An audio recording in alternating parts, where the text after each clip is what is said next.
I have 4 best friends. They are polar opposites. Despite that, they are similar in the sense that they are all dramatic. They always get jealous when I'm not spending time with them. Individually, we have had some of the most interesting conversations about life, school, politics, you name it, sometimes even drama. Actually, most of the time, it's drama. There is always tea to spill. That's what the youngsters are calling gossip nowadays. If not anything else, today, you will learn how to be hip with the kids using their lingo. So one day, I decided to bring them all together for lunch. My plan was a disaster, and fake news has a lot to do with it. See, fake news has been a hot topic for some time now, and for the past couple of years, there's been this little bird chirping. One might even say tweeting the words fake news. But should fake news have all this clout, in other words, fame and influence, or is it just a joke? Well, join us in our lunch adventure where we first figure out why fake news foiled our plans. Next, move on to justifying fake news and finding somewhere new to eat, using the marketplace of ideas, and then finally, sitting down and grubbing on some food while we find out how to make sure this never happens again. We begin with hangry vibes because we could not decide on where to eat. That's when Daniel decided to pitch out blank burger. He had seen a review online giving it 5 stars and naturally wanted to share it with the boys.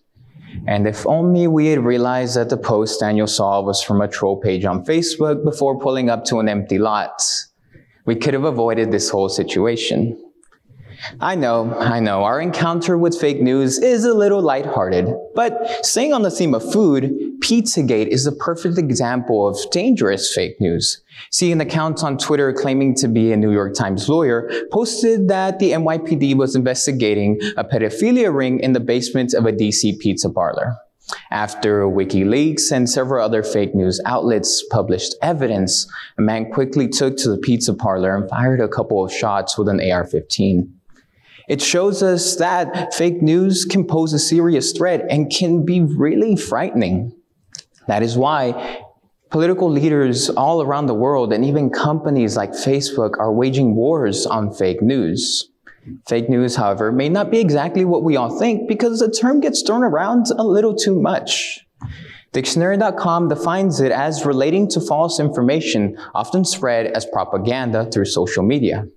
And keep in mind that while media ethics and biases can be called into question with sources like CNN and Fox, fake news is not entirely related to these. Rather, we can use satirical online sources as better examples. And none other would be better to use as an example than The Onion. Its name lends itself to hint that the information there may not be factual. But others, like World News Daily Report, for example, often sound a tad bit more official while still publishing fake news. And that is why, in October of 2019, Singapore passed a law that would essentially regulate information sharing to diminish fake news. Now remember, the point of this talk is for us to get woke. So while on the surface, this law seems beneficial, it's inherently flawed in the sense that once we start censoring and limiting what information we can consume, we inevitably make our way towards fake news. But this also puts us in a mushy area because fake news is encompassed inside of free speech. So now that we know what fake news is and how it foiled our plans, let's find somewhere to eat. We were sitting in an empty lot, and as you can imagine, a hangry group of youngsters is desperately trying to find where to eat. We were scrolling through Google looking for the best possible place, and our search is actually a millennial's take on something called the marketplace of ideas. The marketplace is a social theory that values all information equally, no matter the accuracy, in order for the truth to prevail. Unfortunately, it usually low-key works. For my older folks, under the radar. Political scientist Matthew Loveless wrote in 2010 that it has long been assumed in democratizing countries, liberalized free speech would forge an arena for public debate, resulting in beneficial conclusions while strengthening our own understanding of topics. Yeah, that might be a mouthful, but in a nutshell, free speech is essential for democracy. And we know this, it's nothing new, but all of us youngsters are still trying to figure it out today. See, the marketplace of ideas puts all the information out there on the table and lets us debate on what is real and what is not.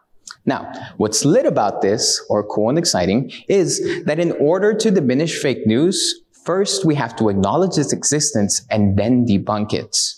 Now, this puts us in a mushy area because the marketplace of ideas values fake news and even deems its necessity in order for the truth to prevail. We can leave no stone unturned.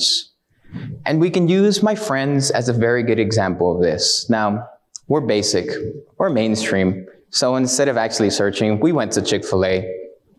However, as you can tell, for millennials, being basic is definitely not goals. So what we should have done is actually searched for somewhere to eat, actually gone through our resources and figured out where we wanted to go and maybe discovered a new restaurant. But we didn't. We failed the marketplace. But we were hungry and we wanted food ASAP. And we aren't ourselves when we are hungry. And that happens to be one of the biggest issues in the marketplace. No, not that we're all hungry, but that sometimes we just want to consume things ASAP. So we don't have time to actually sit down and go through all the available options. Now that we know that we're going to Chick-fil-A, let's move on to figuring out how we can make sure this never happens again. Now, I hope you didn't forget that my friends are also very dramatic. So a Chick-fil-A date is probably the best possible opportunity to spill some hot tea. But we took a pause from gossiping to tease Daniel over his fake news choice. Can you blame him though? He saw some hype around the restaurant and wanted to share it with the boys. He didn't intentionally mislead us. And this seems to happen more often than you might think. See, we know we are very busy people. We're on the go. We like to get quick notifications from our phones with the latest headlines or breaking news. And we know we love to consume things from Facebook, Instagram, and Twitter. But because we're always busy, we don't have time to surf through all the information in the marketplace of ideas and sometimes get caught up with fake news. That inevitably leads us to an echo chamber. Now that's a new term for all of us whippersnappers because an echo chamber is essentially a safe zone where everyone agrees. Now, stay woke because on the surface, this seems like it would be beneficial. Who wouldn't want to be in a safe zone where everyone agrees? Unfortunately, because there's levels of trust inside of an echo chamber, a lot of articles and a lot of information there goes unchecked, which means it's a perfect breeding ground for dangerous fake news. And we can go back to Pizzagate as a perfect example of this. So what can we do about fake news and try to diminish it in a way that doesn't infringe on free speech? I offer us two solutions. They're both simple and definitely doable. The first is rather easy. Take everything you consume with a grain of salt, especially if it invokes emotion. You don't want to be that troll on Facebook that publishes fake news just to provoke people or publishes fake restaurants so people can fall for your trap. The second is a little more challenging, but I believe in you guys. Step out of your ideological comfort zone. We tend to polarize ourselves in very unhealthy ways. And we seem to forget that we're all in this together. So looking at other people's viewpoints and how they look at the world might do us some good in paving the way to a more informed society. Today, we looked at fake news and free speech while following the adventure of my friend's lunch date. First, we looked at what fake news was when we realized that the restaurant we had pulled up to indeed did not exist. Next, we justified fake news' existence using the marketplace of ideas and figuring out that we ended up going to Chick-fil-A. Finally, we looked at a couple of different ways that we can attack fake news, diminish it, but still continue our path to finding the truth. Now, becoming woke is a choice. I challenge you to surf through the information in the marketplace of ideas or just in the world around you in order to inform yourself and have better conversations with the people around you. Ultimately, we had our lunch date, but we could have avoided some seriously hangry vibes. Don't forget, we're always open to new restaurant suggestions for our next lunch adventure. Thank you.